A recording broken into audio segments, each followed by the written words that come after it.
Alhamdulillah Rabbil Alamin. Ar-Rahman. Iyyaka na'budu wa iyyaka nasta'in.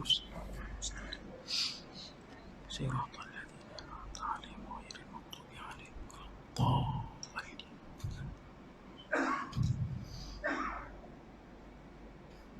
Bismillah. Alhamdulillah.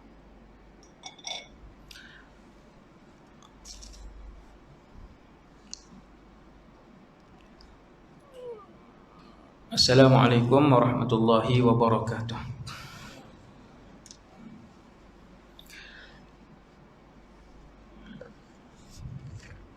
Kita baca surah Kahfi ayat 1 hingga 10. A'udzu billahi minasy syaithanir rajim.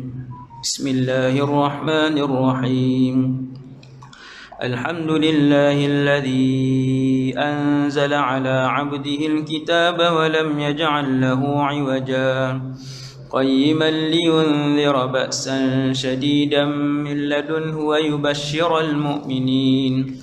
ويبشر المؤمنين الذين يعملون الصالحات أن لهم أجرا حسنا ماكثين فيه أبدا وينذر الذين قالوا اتخذ الله ولدا ما لهم به من علم ولا لآبائهم كبرت كلمة تخرج من أفواههم إن يقولون إلا كذبا فلعلك باخع نفسك على آثارهم إن لم يؤمنوا بهذا الحديث أسفا إنا جعلنا ما على الأرض زينة لها لنبلوهم أيهم أحسن عملا وإنا لجاعلون ما عليها صعيدا جرزا أم حسبت أن أصحاب الكهف والرقيم كانوا من آياتنا عجبا إذ آوى الفتية إلى الكهف فقالوا ربنا آتنا من لدنك رحمة وهيئ لنا من أمرنا رشدا صدق الله العظيم. أعوذ بالله من الشيطان الرجيم. بسم الله الرحمن الرحيم. الحمد لله رب العالمين.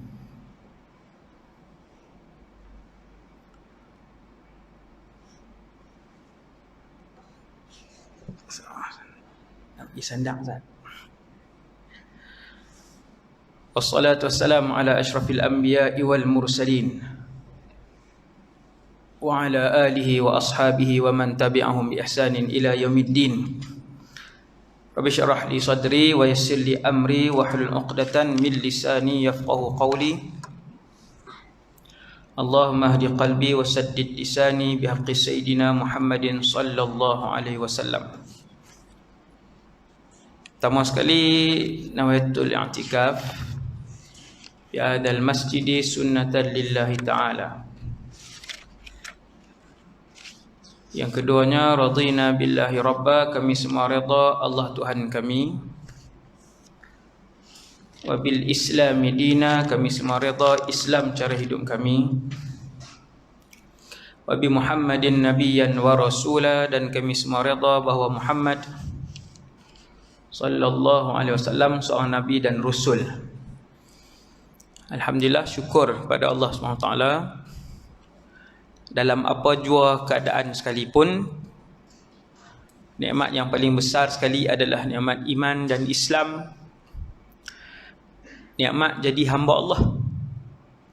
Kemudian nikmat jadi umat Nabi Muhammad, Presiden ahli syurga sallallahu alaihi wasallam, juga ketua kepada semua makhluk yang diciptakan oleh Allah Subhanahu wa taala, iaitu Rasulullah sallallahu alaihi wasallam. Dan alhamdulillah, malam ni Allah datangkan kita semua. Selalu duduk dekat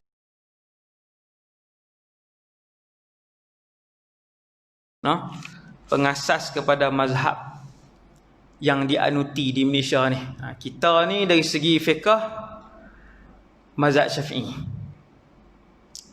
Walaupun mazhab banyak, tapi yang paling terkenal dan kekal dan ramai penganutnya 4. Mazhab Hanafi paling tua. Nombor 2 mazhab Maliki, ni dari segi seniority, bukan dari segi penganut ramai. Dari segi lama, mazhab Hanafi paling lama. Orang India, Pakistan, orang Cina, Turki, Hanafi itu.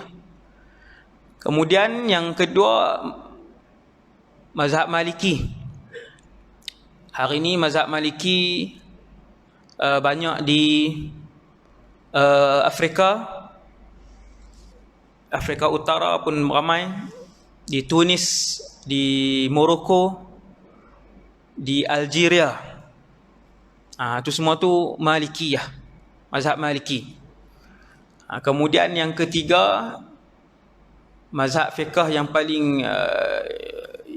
paling ramai di dunia, iaitu mazhab Syafi'i. Dan yang keempat adalah mazhab Hambali. Mazhab Hambali. Jadi setiap 100 tahun Allah SWT akan hantar seorang yang disebut dalam satu hadis yang sahih sebagai mujaddid. Tahun ni tuan-tuan 1442.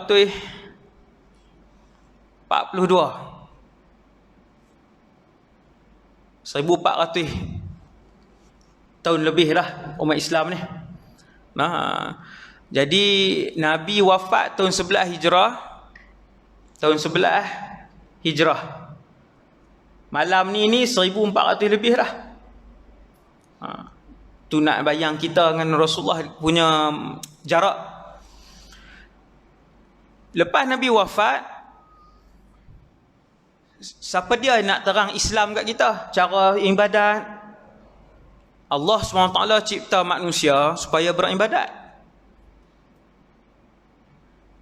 Waktu Nabi ada, Nabi lah terang. Terang kat sahabat, sahabat terang dekat umat Islam yang lain. Lepas Nabi tak ada, Nabi kata setiap 100 tahun Allah Ta'ala akan hantar seorang. Gelaran dia mujaddid, pembaharu. Dia bukan buat main agama baru. Tapi mujaddid ni dia set up balik urusan-urusan agama ni bagi jadi lebih kemas, yang mana yang longgar dia bagi jadi elok balik. Ini mujaddid. Tiap-tiap 100 tahun. Tuan-tuan yang dirahmati Allah sekalian, dah berapa dah? 100 tahun tu berapa dah? Ni nak bagi tak dengar saja kan, pakat-pakat fikir. Kalau dah 1400 tahun, maksudnya dah ada 14 mujaddid. Sudah ada 14 mujaddid. Mujaddid ni hadis tau. Dia bukan pendapat ulama, bukan ulama yang punya pendapat kita cadangkan ada mujaddid setiap 100 tahun, bukan. Setiap 100 tahun ada mujaddid tu mai daripada Nabi SAW. Perkataan Nabi. Siapa yang tu Nabi tak sebut.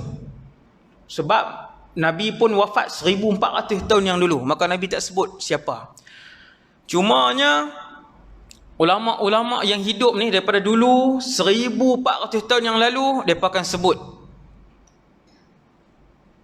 Maka ramai ulama sebut bahawa mujaddid yang pertama orangnya alim, orangnya saleh dan orangnya pemimpin yang tertinggi negara Islam ketika itu. Nombor 1, Presiden umat Islam ketika itu. Dia juga alim dan dia juga saleh, iaitu Umar bin Abdul Aziz. Itulah mujaddid pertama yang disebutkan oleh ramai para ulama Islam. Ulama hampir sepakat bila sebut siapa mujaddid pertama, adalah sebut nama lain, ada nama ulama ni ada, tapi yang paling ramai macam tu. Daripada 100 orang, yang ni dia ni yang paling ramai sekali. Nama beliau Sayyidina Umar bin Abdul Aziz, keturunan ataupun anak cucu cicit Sayyidina Umar Al-Khattab. Yang tu, subhanallah. Tak payah ceritalah, dia cerita lain. Malam ni cerita orang lain. Kemudian siapa mujadid kedua? Saya nak sebut dekat dua ya. Malam ni sebut semua sejam sampai 14 kan. Ada dalam hafazan ada kan. Kemudian tuan-tuan sekalian, mujadid kedua yang disebut oleh ramai ulama antaranya ialah Imam Ahmad ibn Hanbal, pengasas mazhab Hambali, orang besar tu tuan. Dan dia mencapai tahap tertinggi dalam bidang hadis. Kan? Amirul Mukminin, macam itulah tahap tertinggi. Dia berkata, dia dan ramai lagi yang lain berkata bahawa mujadid kedua adalah tok guru dia, iaitulah Imam Muhammad ibn Idris, kita panggil Imam Syafi'i. Dialah mujadid yang kedua, hebat. Mujadid yang kedua. Jadi Imam Syafi'i ini keturunan ahli keluarga Rasulullah. Dia punya, Imam Syafi'i punya tok nenek bertemu dengan tok nenek Nabi. Dia kalau keluarga yang sama akak dengan Rasulullah, maka dia akan dipanggil sebagai Quraisy, sebab Nabi Quraisy. Orang yang macam Sayyidina Umar, Quraisy juga. Quraisy, macam tu. Jadi Imam Syafi'i ni Quraisy. Sebab dia punya tok wan dia naik ke atas sekali bertemu dengan tok wan Nabi hak atas tu. Yang di atas sana sekali bertemu dengan tok wan Nabi sallallahu alaihi wasallam. Yang paling atas. Saya baca tuan-tuan. Nabi Muhammad bin Abdullah bin Abdul Muttalib bin Hashim bin Abdi Manaf bin Qusay. Imam Syafi'i dia hidup belakang sikit, panjanglah sikit. Muhammad, nama Imam Syafi'i Muhammad bin Idris, ayah dia Idris. Sekali keluar orang tanya ayah Imam Syafi'i nama apa? Syafi'i ya. Hak tu gelaran dia. Kan? Muhammad bin Idris bin Abbas bin Uthman bin Sa'ib bin Syafi' bin Sa'ib bin Ubaid bin Abdi Yazid bin Hashim bin Muttalib bin Abdi Manaf bin Qusay. Bin Abdi Manaf bin Qusay, tentu sama. Maka Imam Syafi'i ini Quraisy. Faham? Banyak orang dapat tu, tuan-tuan. Seterusnya, nombor 4. Kelahiran dan kemasyhuran beliau, keilmuan beliau yang luas telah pun disebutkan oleh Rasulullah sallallahu alaihi wasallam 140 tahun sebelum kelahiran dia. Imam Syafi'i ni. Subhanallah. Ada hadis yang banyak sanad, hadis tu banyak sanad sebut tentang seorang alim Quraisy. Banyak sanad. Semua sanad ni lemah. Macam mana pula? Tu ustaz sebut apa? Kan? Ada banyak sanad yang menyebut tentang seorang ulama Quraisy yang ilmunya akan memenuhi segenap muka bumi. Alimu Quraisy, Nabi sebut, yamla'u tibaqal ardi ilma. Satu orang alim dari kalangan Quraisy yang ilmunya akan memenuhi segenap sudut bumi. Tuan-tuan, jadi Imam Baihaqi kata, gabung semua sanad ni hak lemah-lemah ni, dia menjadi B+. Ataupun dia panggil hadis, jadi hadis tu menjadi kuat dengan nama hasan li ghairihi. Hadis tu menjadi kuat. Sebab apa jadi kuat hadis tu? Sebab sanad dia ataupun riwayat dia yang banyak. Selesai, no? Jadi kemunculan Al-Imam Syafi'i ini telah diwar-warkan oleh Rasulullah waktu Nabi hidup. Siapa alim Quraisy itu? Di kalangan sahabat ada tak Quraisy? Ada. Akan tetapi adakah ilmu mereka tersebar ke seluruh dunia? Ulama kata tidak. Ulama kata tidak. Maka siapa yang lepas tu alim Quraisy yang ilmu dia tersebar daripada seluruh dunia sejak 1300 tahun yang lalu. Waktu dia hidup dulu, Imam Syafi'i ni, waktu dia hidup ilmu dia sudah tersebar. Sekarang kita tengok dia punya perjalanan hidup dia secara ringkas. Bagaimana Imam Syafi'i berhijrah daripada satu tempat ke satu tempat ke satu tempat ke satu tempat untuk mendapatkan ilmu, berguru dengan guru-guru besar Islam dunia. Semua tempat dia pergi ambil. Sebab tu Imam Syafi'i menghimpunkan kebaikan dan kelebihan ulama-ulama, ketua-ketua ulama ketika tu. Saya sebutkan secara ringkas. Ni ada had ke macam mana? Kalau saya pergi ceramah di Pahang itu, dia had. Ceramah perdana tapi 45 minit. Kan? Lepas tu orang geram. Tapi kalau tuan-tuan kata 45 lah. Tak ada masalah. Macam mana Tuan Imam? 8.40. Tak mana JK? Sampai berapa ni boleh? Tunjuk tangan macam tu. Tu nak bagi semua tu. Ni lepas duk tengok ni. Kan? Lagi jadi hak last sekali punya ceramah kan. Tak apa lah. Okey, baik. Tuan-tuan yang dirahmati Allah sekalian, tu berapa kelebihan tu, no? Alhamdulillah, kita syukur kepada Allah. Cara kita beribadat ambil daripada Imam Syafi'i. Saya akan sebut kat tuan-tuan macam mana tok guru Imam Syafi'i ni dia belajar semayang daripada Muslim Ibn Khalid Az-Zinji, kemudian Ibnu Juraij, kemudian naik ke atas sampailah Atha ibn Abi Rabah, Abdullah bin Zubair, Abu Bakar, dan Abu Bakar belajar daripada Rasulullah sallallahu alaihi wasallam. Bila Imam Syafi'i dia semayang, sebab tu tuan-tuan hak kita duk belajar fiqh tu, bila sebut angkat takbir takat mana, angkat takbir takat tu. Kita tak ikut angkat takbir kan? Ni sama ni. Kita tak ikut. Kita itu lah. Tangan tak tahu mana. Ikut dan kiri atas kanan, kanan atas kiri, genggam tang siku pun ada. Bila Imam Syafi'i semayang, ulama kata kami tidak pernah melihat solat seindah solat beliau. Sebab apa? Sebab tengok tok guru dia belajar semayang daripada siapa? Daripada Muslim bin Khalid. Saya sebut nama ni tuan-tuan, semua bukan nama tok guru Imam Syafi'i ni, semua orang-orang yang keilmuan dan kewarakan seperti mereka sudah tak ada pada zaman ni. Tak ada. Dia baca Quran, dia ada tok guru dia sampai ke Rasulullah Imam Syafi'i. Dia semayang, ada tok guru dia, cara semayang daripada tok guru dia sampai ke Rasulullah. Dia mengajar hadis daripada tok guru dia, daripada tok guru tu sampai ke Rasulullah. Mana atas. Hak tu kepentingan sanad. Hati-hati dengan suara-suara yang kata Allah sanad apa sat-sat ambil sanad, sat-sat ambil sanad. Kan ada suara tu. Hati-hati. No? Itu suara sumbang. Itu suara sumbang.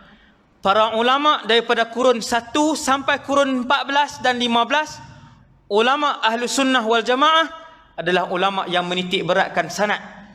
Baca Quran ke, mereka berpakaian ke, mereka solat ke, mereka berzikir ke, tengok belajar pada siapa ni? Belajar pada sini. Sebab daripada sanad tu kita nampak bersambung sampai ke Nabi sallallahu alaihi wasallam. Hak tu yang penting. No? Jadi kita beruntung cara semayang kita, cara puasa kita, cara haji kita, cara zakat kita daripada Imam Muhammad ibn Idris Asy-Syafi'i. Tuan-tuan, hak kita angkat takbir, hak ulama duk ajar angkat daripada sini sampai ke sini. Tangan genggam, yang tu kena buat ceramah khas nanti tuan-tuan panggil cara solat secara sifat solat Nabi. Mengikut pandangan mata mazhab Syafi'i. Macam mana Imam Syafi'i menghurai hadis-hadis tentang solat, memahami hadis-hadis tentang solat, maka yang itulah terlahirnya cara solat mazhab Syafi'i. Tangan tak di mana, bila nak ke rokok, macam mana kedudukan rokok, tangan kita pegang apa, ada hak pegang paha, ada hak pegang bawah pada kepala lutut. Sebab tu orang tak tengok cantik solat kita. Sebab tak ikut sunnah langsung. Ada ratusan sunnah dalam solat yang diajarkan oleh ulama-ulama kita ni adalah apa seperti mana yang mereka lihat guru mereka solat.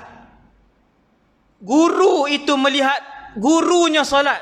Guru tu naik sampai ke Atha ibn Abi Rabah, saya sebut Imam Syafi'i tadi. Melihat Abdullah bin Zubair solat, ni sahabat.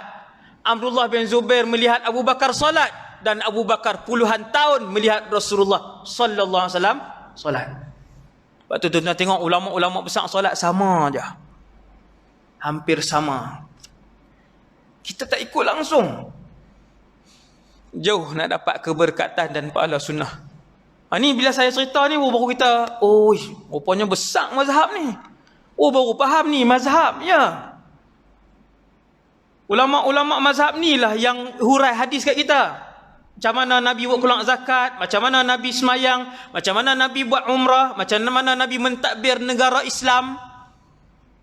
Dan Imam Syafi'i juga memegang pentadbiran. Saya cerita sampai hampir dipenggal kepala dia oleh Harun al-Rashid. Tu bukan hebat ke Harun al-Rashid? Macam mana boleh jadi macam tu? Kenapa sampai hampir dipenggal? Nanti tak masuk ni, lahir pun tak masuk ni. Hak kelahiran dia ni baru duduk mukadimah. Tuan-tuan 2 kali ubah dah kaki. Lama tak dengar kuliah. Saya bersila dah ni. Subhanallah. Hebat ni para ulama ni tuan-tuan. Untung kita. Nombor 6 maklumat malam ni tuan-tuan. Tuan-tuan bayangkan betapa banyak pahala Al-Imam Syafi'i. Kesemua yang bermazhab Syafi'i hari ni berjumlah ratusan juta. Lebih 500 juta orang Islam atas muka bumi hari ni bermazhab Syafi'i. Sehari berapa kali lepas semayang? Kali? Lebih 500 juta semayang, puasa, zakat, haji. Yang tu baru sikit, banyak lagi. Yang kesemuanya bermazhab Syafi'i, siang dan malam setiap saat dia masuk. Rasulullah lagi lah tuan-tuan, itu tak payah bahas lah. Rasulullah pun setiap detik masuk pahala. Orang selawat, orang sebut azan, sebut asyhadu anna Muhammadar Rasulullah, azan 24 jam sebagainya. Tu Rasulullah lagilah dahsyat kan. Ni Imam Syafi'i ni. Subhanallah. Bermula daripada ibu dia. Seorang ibu yang bawa dan tuntun tangan anak untuk pergi mengaji. Tu lagi, tu dah masuk tajuk ceramah dah tu. Pasal apa ibu ayah pergi mana? Ayah di kedai kopi kah? Ayah di melepak kah? Bukan. Anak yatim. Anak yatim. Jadi yang itulah, bila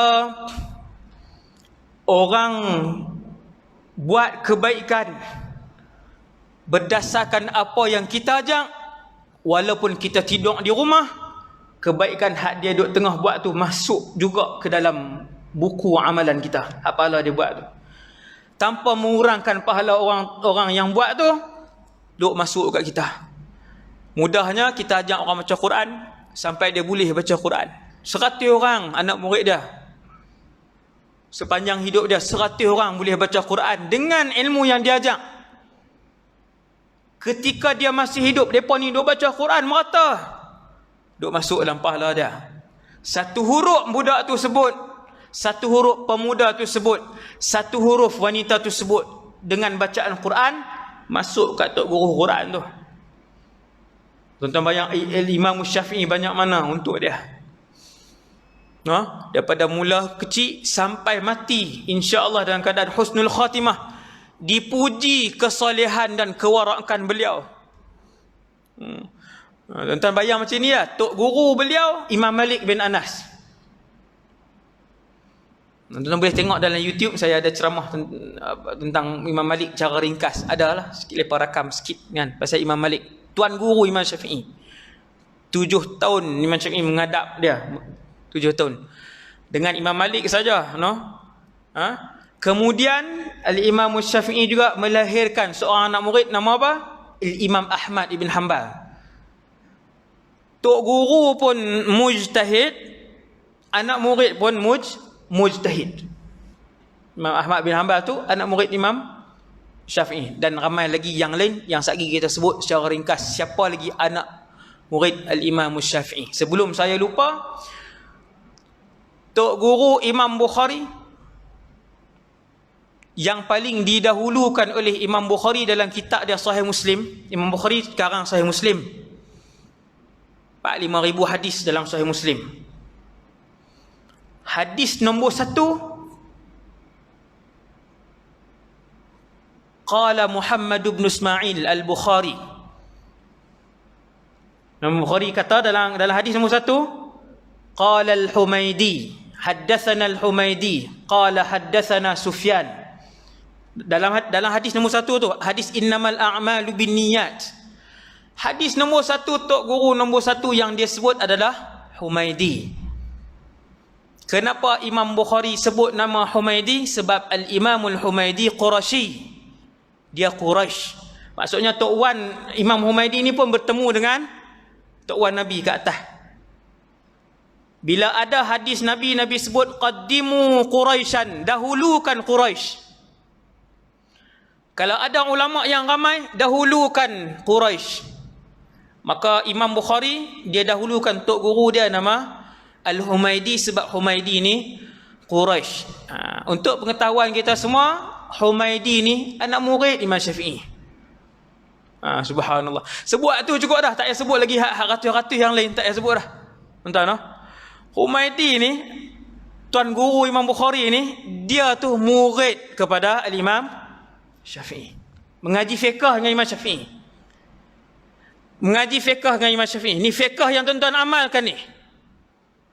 Dia menuntut dengan Imam Syafi'i. Sebab tu kalau mai satu suara sumbang yang lain, sebelum saya lupa, mai satu suara sumbang yang lain, tuan-tuan ingat, tak payahlah mazhab-mazhab, kita ambil terus daripada Quran dan hadis. Itu suara sumbang. Hati-hati. Wal'iyadhu billah. Dia kata tak payahlah mazhab-mazhab ni. Mazhab-mazhab ni bukan ada dalil. Mazhab itulah dalil.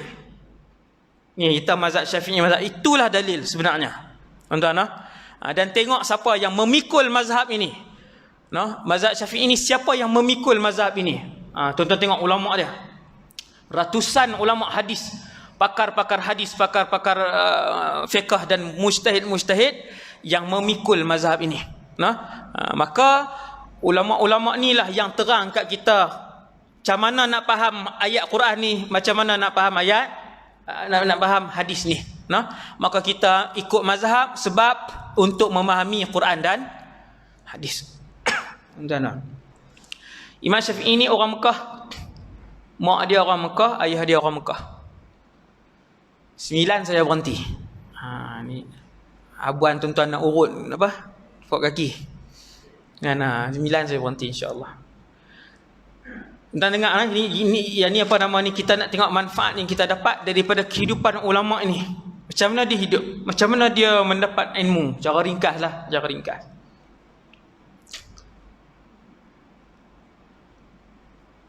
Imam Syafi'i orang Mekah, dengan ayah dia orang Mekah, mak dia pun orang Mekah.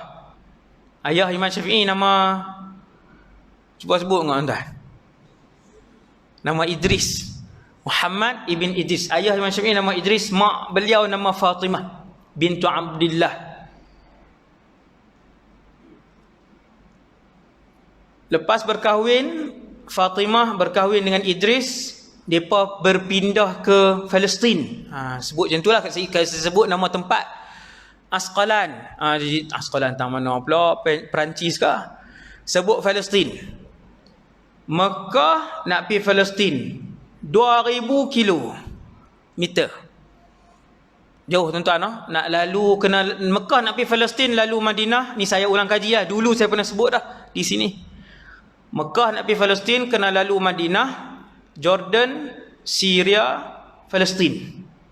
Ada dua jalan, ataupun Madinah, Iraq, Palestin. Dia ikut tu jalan ke atas dah. Jadi ayah Al-Imam Syafi'i bawa isteri untuk pergi berniaga di Palestin.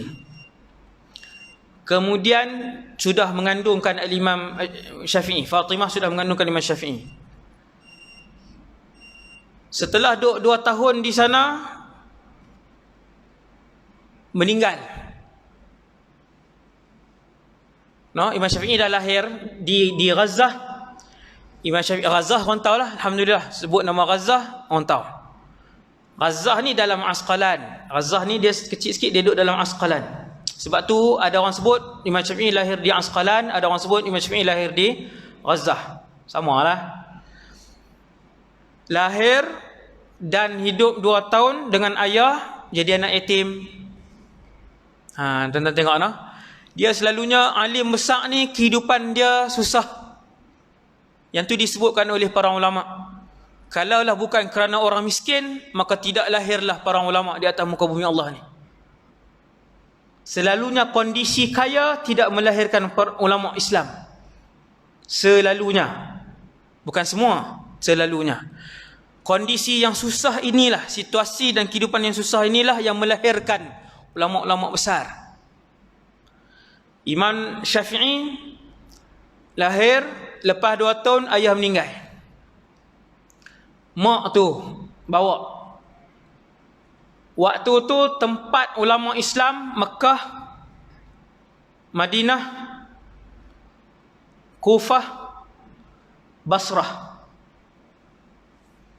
Tempat yang paling, orang kata ulama Islam paling ramai. Mekah, Madinah, Kufah, Basrah. Kemudian baru Syam, Yaman, Mesir. Tuan-tuan ingat boleh sebut 7 tu, boleh balik awal sebelum pukul 9 Tuan-tuan, Mekah, Madinah, Kufah, Basrah. 4 ni paling ramai ulama waktu tu. Kemudian baru Syam, Yaman, Mesir. 7. Jadi si ibu tadi kalau duduk di sana pun boleh, tapi nak bawa si anak ni mengaji, bawa balik ke Mekah. Maka Al-Imam Syafi'i pun dibawa balik ke Mekah ketika berusia 2 tahun. Imam Syafi'i lahir tahun 150 Hijrah. Tuan-tuan kira tengok 1400 nak dekat 1450, 1300 tahun yang lalu. Lama. 1300 tahun yang lalu, 150 Hijrah. Lama sangat. Lepas 2 tahun ibu dia bawa ke Mekah. Imam Syafi'i pun duduk di Mekah. Umur 7 habis Quran. Tak jumpa terus dalam Malaysia. Bukan dalam Jitra. Kan? Umur 7 tahun habis Quran. 30 juzuk. Lah ni 2020 ni, zaman moden ni, ada tak yang habis umur 7 tahun? Ada. Saya tak kata tak ada. Ada. Di Iran ada, di Saudi ada. Tak silap saya di Indonesia pun ada. Seorang 2 kot. Wallahu alam, seingat saya lah, yang saya pernah baca, saya pernah tengok. 7 tahun. Ajaib lah, 7 tahun tuan-tuan. Fatihah pun tak dia baca lagi. Anak-anak kita punya koman. Sekali dengan saya lah tuan-tuan. Koman bukan tuan-tuan, sekali sama lah kita. Habis Quran, umur 7 hafal. Kemudian umur 10 habis Muwatta. Muwatta ni kitab yang dikarang oleh Imam Malik. Waktu tu di Madinah, ulama paling besar nombor 1 Ibnu Syihab Az-Zuhri. Lepas Ibnu Syihab, Al-Imam Ibnu Syihab Az-Zuhri meninggal dunia, ulama nombor 1 di Madinah, anak murid beliau yang paling kanan, Imam Malik bin Anas. Dah tuan-tuan dengar, ambil maklumat tu. Di Madinah ada lebih 50 orang ulama mujtahid yang macam Imam Malik. Ramainya zaman tu tuan-tuan, Imam Malik cerita macam ni. Dia kata zaman itu aku boleh tunjuk 70 orang. Imam Malik kata, tuan-tuan boleh bayang zaman tu, Nabi tak ada dah ni zaman Imam Malik ni. Imam Malik wafat tahun 178 Hijrah, wafat. Dia lahir lagi awal lah, wafat 178. Kata Imam Malik, aku boleh tunjuk di bumi Madinah pada zaman aku 70 orang, kesemuanya bukan ulama, tetapi mana-mana di kalangan mereka ini, kalau mereka pohon kepada Allah untuk turun hujan, nescaya Allah tak akan tolak permohonan mereka. Orang apa ni tuan-tuan? Orang soleh. Tapi ulama tak? Bukan ulama, orang soleh saja. Saya nak cerita kat tuan-tuan, ramainya ulama zaman tu.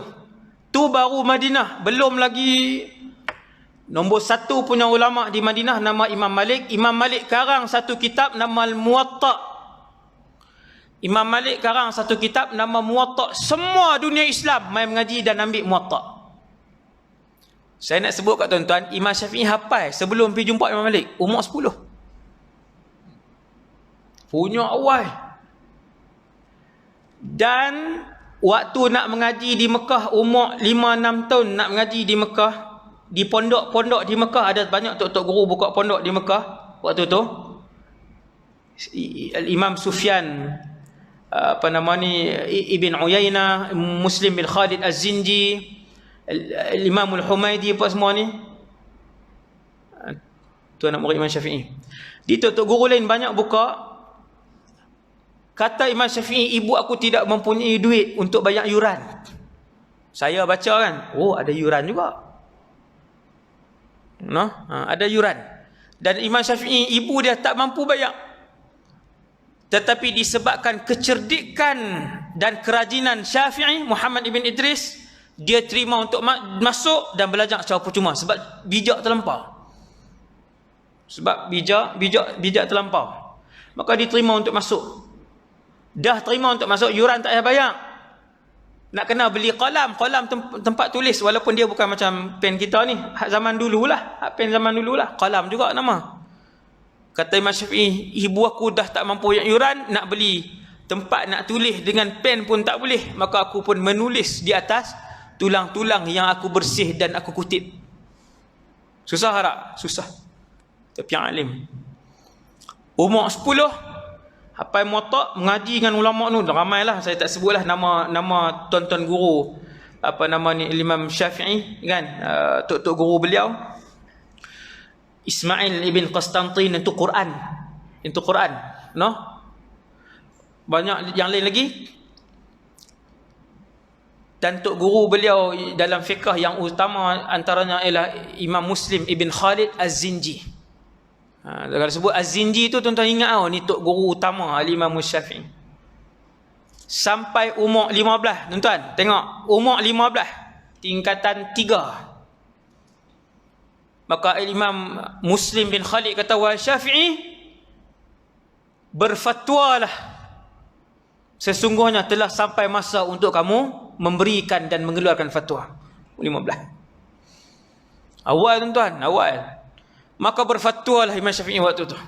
15. Imam Syafi'i ni meninggal muda. 150, lahir 204. Taklah muda sangat, tapi 54 lah. 54. Anak pun 3 orang.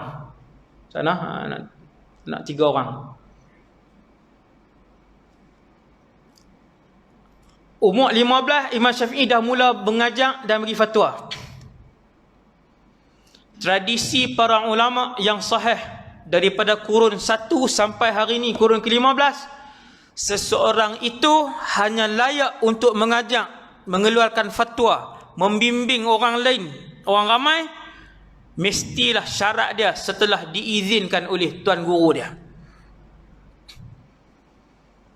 Sama lah imam-imam lain pun tuan cerita yang cukup banyak. Bila dia izin, tok guru tu tengok layak, baru dia beritahu boleh.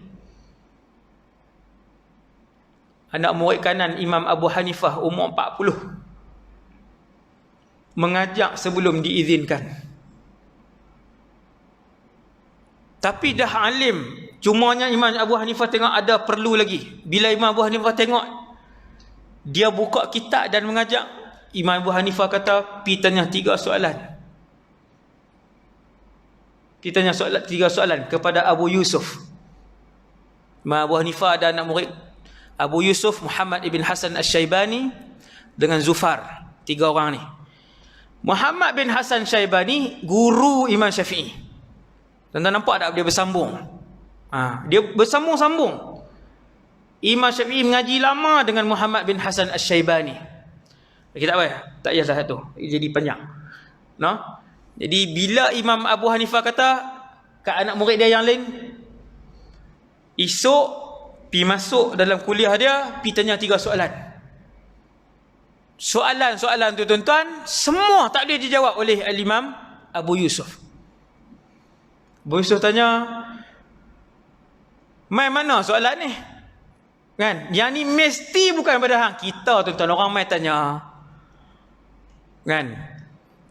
Dia jenis soalan tu kita tahu dah. Orang tu mengaji ke, mengaji setahun ke, tak mengaji langsung ke. Kalau dia tanya jenis soalan tu lah tuan-tuan, no? Dia tanya, ustaz, saya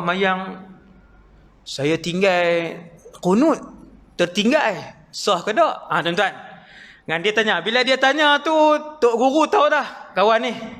Tapi tok guru dia takkan buat muka, dia takkan gelak, dia takkan kata dia ni jahil tak. Cuma dia dengar tu, dia tahu dah dia ni tara mana. Bila Imam Abu Yusuf ni dia dengar soalan, dia kata ni bukan soalan hang. Mesti bukan soalan hang. Sebab dia tak ada jawapan. Maka dia tu pun jawab, Imam Abu Hanifah kain salam. Teratu ya. Kain salam faham, esok main mengaji balik kat Imam Abu Hanifah. Bila Al-Imam Muslim bin Khalid Az-Zinji bagi tahu Imam Syafi'i, ifti ya Muhammad bin Idris, berfatwalah kamu sebab dah sampai masa layak untuk kamu berfatwa. Maksudnya dia dah reti tafsir, dia dah reti fiqh, dia dah ada hadis, dia dah ada bahasa Arab dan sebagainya. No? Ni Imam Syafi'i. Daripada umur berapa belas, Imam Syafi'i ni minat menunggang kuda, minat memanah dan minat bahasa Arab dan sastra. Sastra ni dia minat. Dia pun pi dekat Bani Huzail, kabilah tu nama Huzail, dia pun mengaji lebih 10 tahun. Menghafal belasan ribu syair daripada Bani Huzail. Sehingga Al-Imam Syafi'i kata anak murid dia mampu untuk bercakap bahasa Arab dan orang tak faham. Dia mampu untuk menulis sesuatu ilmu, semua orang tak faham dengan ilmu yang dia tulis. Tinggi bahasa dia. Sampai satu tahap, bahasa Arab yang dituturkan oleh Al-Imam Syafi'i menjadi ukuran kepada orang lain. Apabila orang lain bercakap untuk menentukan Arab dia tu betul ke tidak. Maka lahirlah satu ibarat, kalamus Syafi'i hujjatun fil lughah. Perkataan yang keluar daripada mulut Imam Syafi'i, tuan-tuan, ni perkataan yang keluar harian. Daripada mulut Imam Syafi'i boleh dijadikan sumber untuk menentukan betul tak bahasa Arab. Maksudnya tuan-tuan, dalam dunia in akademik, bahasa Arab, grammar, sastra, Imam Syafi'i mencapai tahap yang paling tinggi. Nombor 1.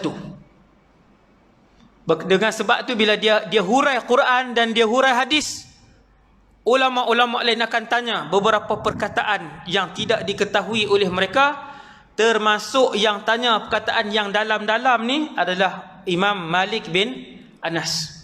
Cerita dia panjang.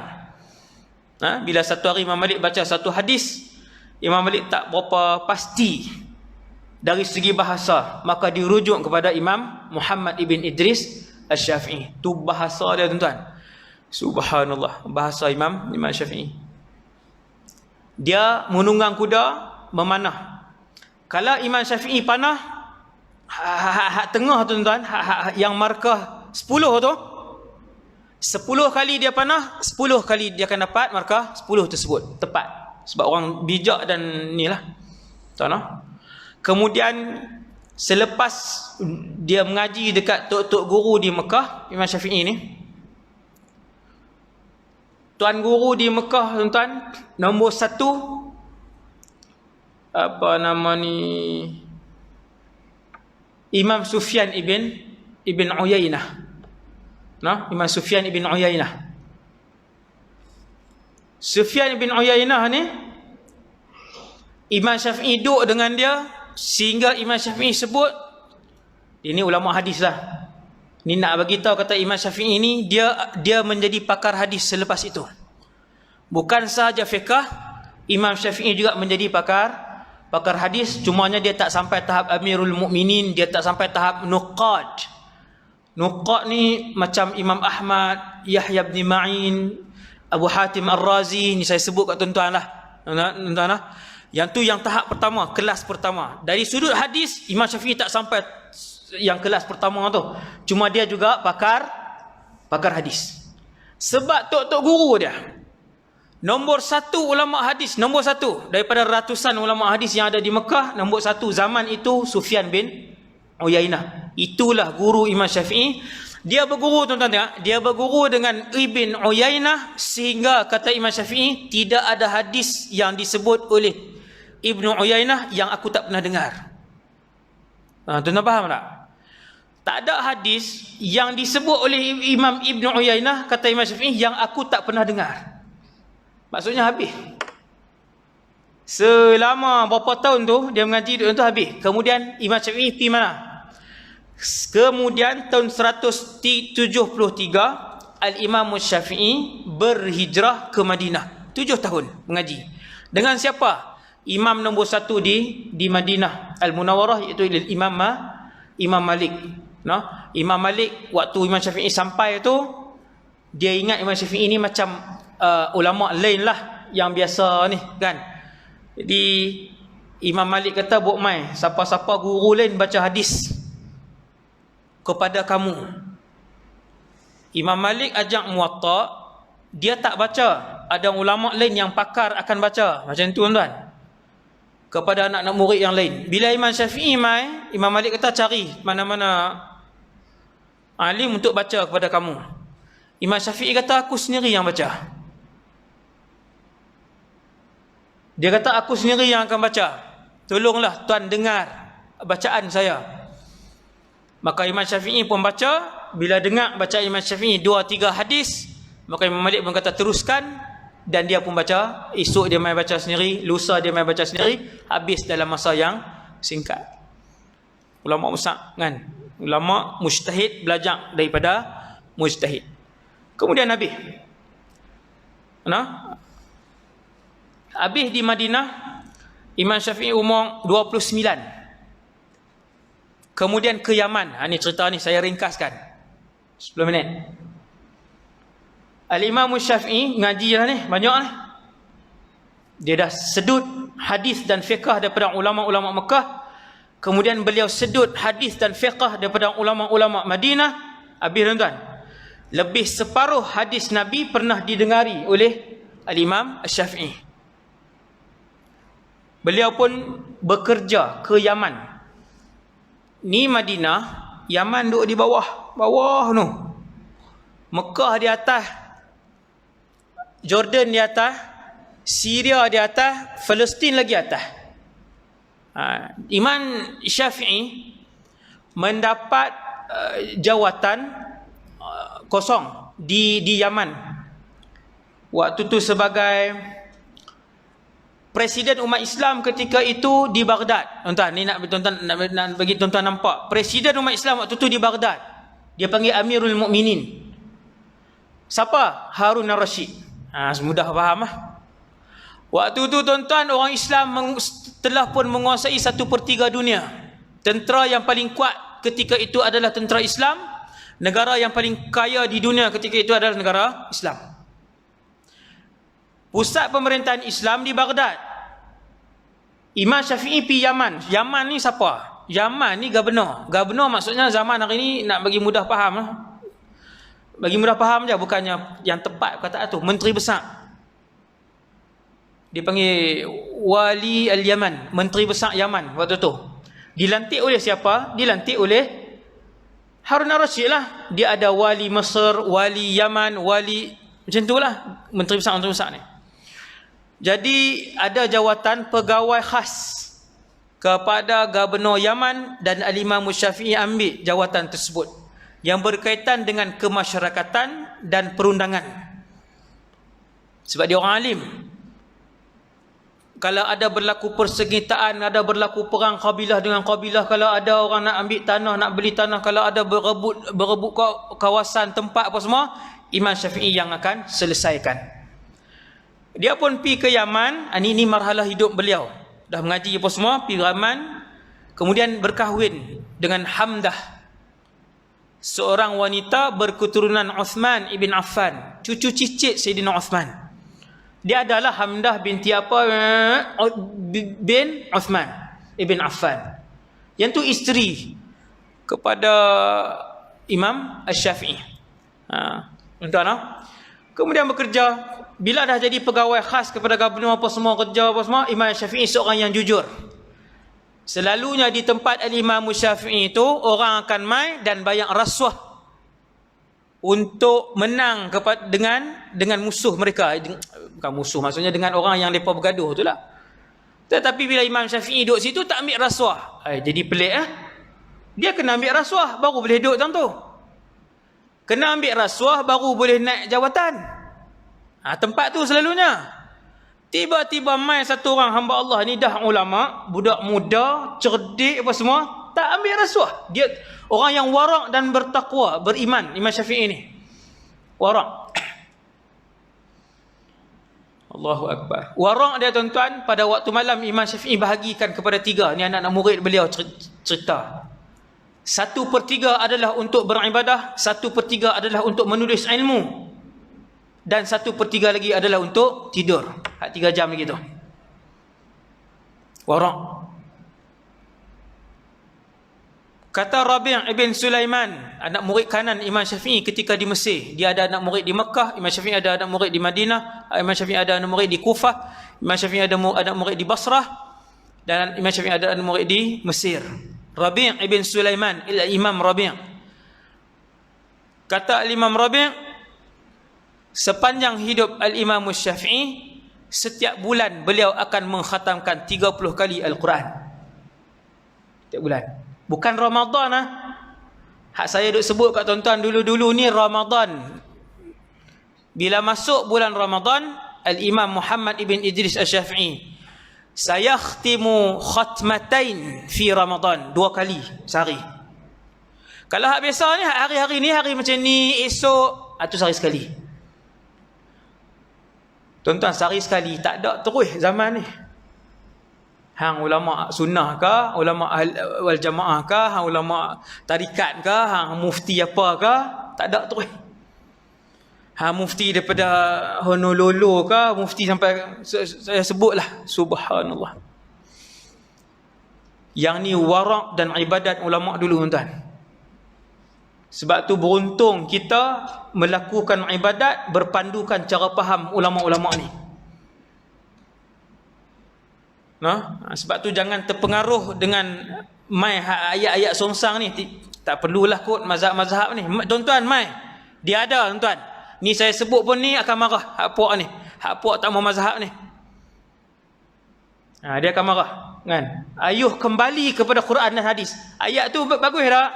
Ayat bagus. Praktikal tak kena. Kembali terus kepada Quran dan hadis, kan? Tak payah hurailah. Panjang. Habis lah 2 minit. Imam Syafi'i bila duduk tang tu, orang ajak apa semua, orang suruh adilin, kan? Sagi mai ketua kabilah ni, mai ketua apa semua, mai kat dia.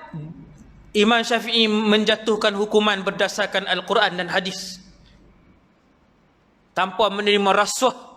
Tak kira dia ni ketua apa ke, ketang mana, pegang jawatan, tak kira. Maka bertambah ramailah orang makin geram dengan Imam Syafi'i. Dah habis dia jadi pegawai khas kepada Gubernur Yaman, dia dilantik menjadi DO pula. Ayat mudah faham hari ni lah. Najran, DO Najran.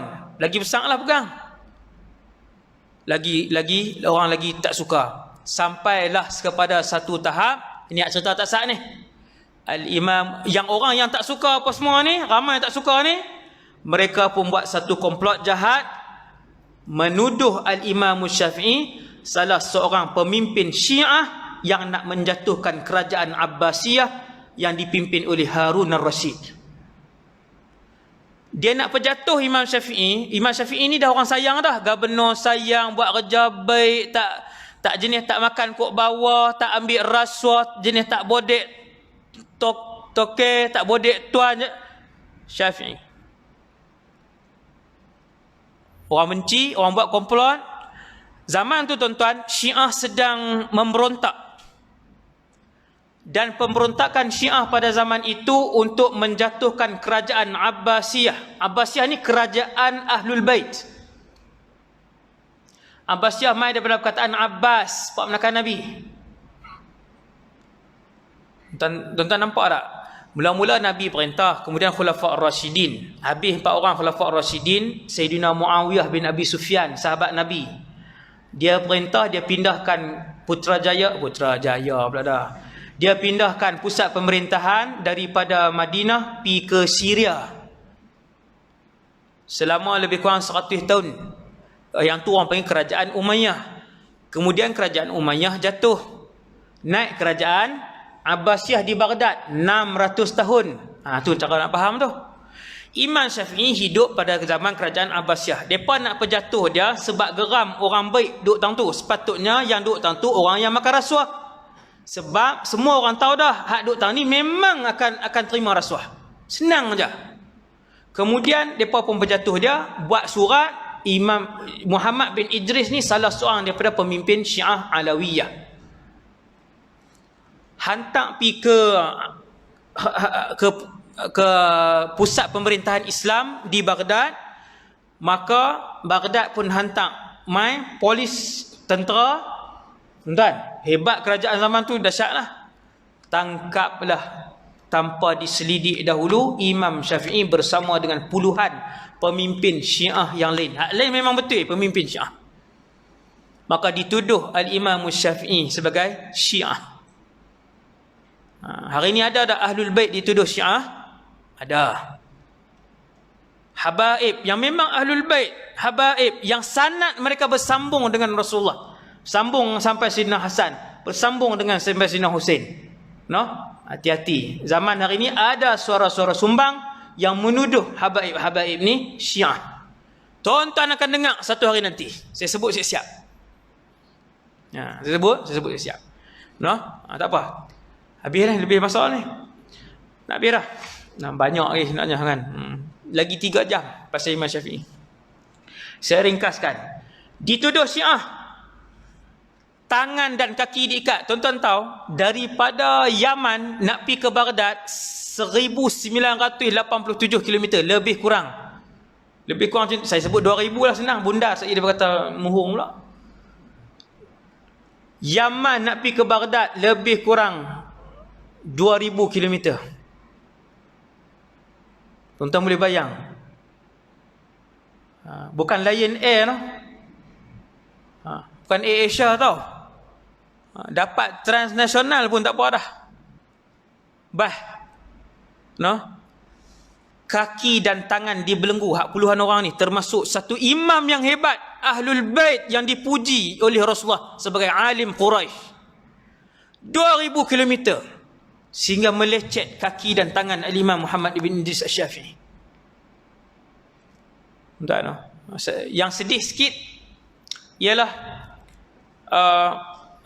pusat waktu tu, kerajaan Abbasiyah waktu tu serahkan kepada Yaman, kerajaan hak cawangan ni lah, Yaman ni untuk siasat apa semua kan. Jadi bila sampai di sana, sampai depan khalifah, depan Harun al-Rashid, tengok muka, tanya apa semua, nama semua, penggal kepala. Dipenggal, zaman tu jenis penggal. Sampailah kepada giliran alim yang hebat ni kan. Bila sampai giliran Muhammad ibn Idris, Imam Harun al-Rashid kata penggal kepala beliau. Allahu Akbar. Maka Imam Syafi'i tengok muka Harun al-Rashid. Satu keluarga lah tuan-tuan. Yang tu pun Quraisy. Imam Syafi'i pun Quraisy. Maka Imam Syafi'i pun mula berhujjah. Dia kata, wahai Amirul Mukminin, boleh tak izinkan aku untuk bercakap sedikit saja? Maka Harun al-Rashid pun kata, bercakap. Maka dia pun kata, panjanglah tuan-tuan. Dia pun cakap, dia hurai. Nah, dia pun hurai-hurai. Akhirnya dia kata, aku juga daripada keluarga An-Nubuwah, dan bagaimana aku daripada Ahlul Bait untuk mengkhianati kamu yang juga daripada Ahlul Bait, susur galur Nabi SAW. Ending dengan ayat tu Imam Syafi'i kan, bila dia bercakap ni dia orang yang fasih, maka Harun al-Rashid kata tak jadi. Tapi tak lepas lagi masuk penjara untuk disiasat dengan lebih lanjut. Tuan-tuan yang dirahmati Allah, waktu itulah Imam Syafi'i ini mimpi didatangi Sayyidina Ali. Ada disebutkan Sayyidina Ali ambil cincin letak dekat jari dia. Kemudian waktu itulah Imam Syafi'i dia panggil ulama lain yang ada di situ kan. Antaranya yang rapat dengan Harun al-Rashid waktu itu adalah Imam Muhammad bin Hasan Asy-Syaibani. Ini hak tok guru Imam Syafi'i tadi. Nah, tuan guru Imam Syafi'i. Hari ke hari sampailah Al-Imam Syafi'i belum lagi dibebaskan sepenuhnya, tapi dia berhujjah di hadapan guru dia tentang satu permasalahan saksi. Panjanglah tuan-tuan cerita dia tentang menggunakan satu saksi apa semua ni. Imam Syafi'i berhujjah. Imam Syafi'i tanya tok guru dia, Harun al-Rashid duk dengar. Dia kata, kenapa bercakap macam ni? Dia kata, Imam Muhammad bin Hasan Syaibani kata, ambil pendapat Sayyidina Ali. Pendapat Sayyidina Ali tentang tu diriwayatkan oleh sekian-sekian, kata Imam Syafi'i. Dan orang yang meriwayatkan itu majhul. Dan orang yang meriwayatkan daripada si majhul tu pula adalah seorang lelaki yang bernama sekian-sekian. Dan orang itu adalah orang yang meyakini ar-raj'ah. Benda apa tuan-tuan? Tu saya kata tak payah hurai. Jadi panjang. Nak abangnya subhanallah dengan ilmu dia, fasih dia hurai apa semua ni yang Imam bin Hasan Syaibani tak pernah dengar huraian tersebut. Huraian itu diambil oleh Imam Syafi'i daripada guru dia di Mekah, iaitulah Imam Sufyan ibn Uyainah. Poin tadi ni, bila dia dengar, maka Imam bin Hasan Syaibani kalah dalam perdebatan tu. Maka Harun al-Rashid Khalifah Amirul Mukminin kata, betul lah kamu bukan daripada kalangan Syiah. Lepas tu dia pun dibebaskan, dikeluarkan daripada penjara, diangkat sebagai seorang ulama besar. Tuan-tuan yang dirahmati Allah sekalian, di dalam masjid pada zaman kegemilangan itu, yakni di Baghdad tuan-tuan, satu masjid ada 30 ulama besar mengajak. Tetapi ketika Syafi'i masuk dan mengajak di situ, lama kelamaan hanya tinggal 3 atau 4 saja lagi majlis ilmu di dalam masjid itu. Hak lain pergi mana tuan? Bukan balik, semua bergabung ataupun pergi ke Al-Imam Asy-Syafi'i. Tuan-tuan tengok, satu tempat yang orang dengki kepada Imam Syafi'i, yang hampir menjadi tanah kubur kepada Imam Syafi'i untuk disembelih ataupun dipancung, bukan sembelih lah, dipancung di Baghdad, tetapi dengan izin Allah, dengan barakah salih Al-Imam Syafi'i, tempat yang hampir menjadi kubur Al-Imam Syafi'i itu bertukar menjadi tempat Imam Syafi'i dimuliakan oleh pemimpin dan dimuliakan oleh semua ulama ketika itu. Jadi para ulama-ulama lain pun memuliakan Imam Syafi'i. Imam Syafi'i duduk di Baghdad waktu tu daripada 184 sampai tahun 186. Kemudian dia bawa balik, Imam Syafi'i bawa balik anak dan isteri dia, 2-3 orang balik ke Mekah, duduk di Mekah balik 9 tahun duduk di Mekah. Waktu tu mengajak sakan lah. Waktu itulah datang imam-imam besar yang lain mengaji dengan Imam Syafi'i, yang saya sebut tadilah Al-Humaidi, Imam Ahmad ibn Hanbal, yang lain-lain ramai lagi ngaji dengan Imam Syafi'i di Mekah. Kemudian Al-Imam Syafi'i ke Baghdad balik 2 tahun. Kemudian 5 tahun yang terakhir ending, Imam Syafi'i pergi ke Mesir. Al-Imam Syafi'i pergi ke Mesir. Waktu dia pergi ke Mesir ni, semua umat Islam di belahan-belahan benua yang ada orang Islam sudah sampai berita tentang kealiman dan wara' Al-Imam Syafi'i. Bila Imam Syafi'i pergi Mesir ni, orang sambut lah. Memang semua ulama-ulama dia sambut. Ulama pertama yang karang kitab sirah dalam dunia Islam, Imam Ibn Ishaq. Nombor 2 nama Imam Ibn Hisham. Imam Ibn Hisham ni tuan-tuan ada di Mesir. Waktu Imam Syafi'i sampai, dia ada. Imam Ibn Hisham ni pun mai berdiskusi ilmu dengan Imam Syafi'i. Dia bila pakar sirah ni, pakar sirah dengan pakar nasab apa semua ni, dia pun akan berdiskusi tentang ilmu tu. Bila berdiskusi tentang ilmu tersebut, kata Al-Imamul Muzani, yang mendengar diskusi tersebut, dia kata, bila bercakap tentang diskusi itu, kedua-duanya mengeluarkan pendapat. Tetapi bila Imam Syafi'i bercakap tentang nasab ulama-ulama di kalangan wanita, maka diam ketika itu Imam Ibn Hisham. Tak erti terus. Nak abang luas. Imam Syafi'i waktu tu dia pun duduk di Mesir. Di Mesir tu kata Al-Imam Rabi' ibn Sulaiman, anak murid Imam Syafi'i, kata daripada subuh sampai lepas subuh orang mula main mengaji. Sagi ulama-ulama yang pakar hadis main mengaji. Bangun ulama pakar hadis, main ulama-ulama Quran main mengaji. Bangun ulama Quran main mengaji. Macam itulah. Ulama tafsir pula kan, ulama-ulama fiqh dan sebagainya. Sampailah akhir hayat beliau tahun 204, Al-Imam Syafi'i meninggal dunia. Dalam keadaan Imam Syafi'i ini dia sakit lah, sakit teruk, iaitulah sakit buasir.